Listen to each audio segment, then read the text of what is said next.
In Norway, the most dangerous criminals live in prison cells with flat screen TVs, private bathrooms, and access to a recording studio.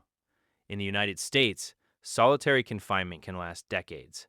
Same word, prison, completely different reality. Let's compare how 5 countries think about crime and punishment.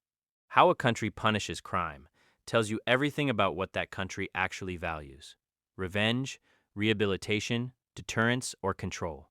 And the differences aren't small. Norway's Halden prison is often called the world's most humane prison, and critics call it a hotel. Inmates have individual rooms with TVs and mini fridges.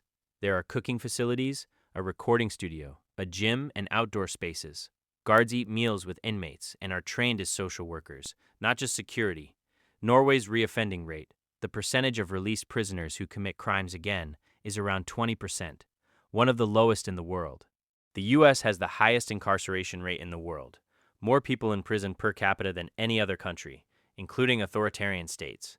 Solitary confinement is used widely, sometimes for years at a time.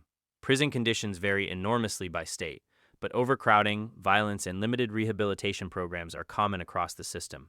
The U.S. reoffending rate sits around 67% within 3 years of release, more than 3 times Norway's rate. Japan has one of the lowest crime rates in the world and one of the lowest incarceration rates among developed nations.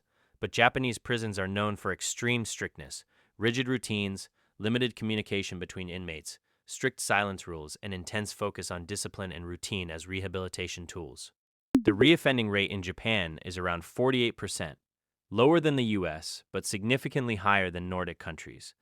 Singapore operates one of the most deterrence-focused systems in the world. Punishments are severe and publicly known. Caning is a legal punishment for certain offenses, and drug trafficking carries the death penalty.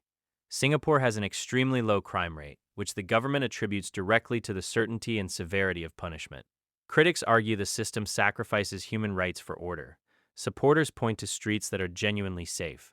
The Netherlands has been closing prisons, not because crime is rising, but because it's falling. The Dutch focus heavily on alternatives to incarceration for nonviolent offenses: community service, fines, electronic monitoring. For those who do go to prison, rehabilitation programs are intensive and individualized.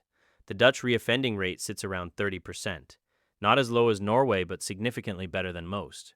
The data points in a consistent direction. Systems that treat prisoners as people capable of change tend to produce fewer repeat offenders than systems focused purely on punishment. But the debate isn't just about effectiveness, it's about what justice is supposed to mean. Is it rehabilitation, deterrence, or retribution? There's no easy answer, but the outcomes are measurable. Comment your country. How does your justice system actually work? And do you think it's effective?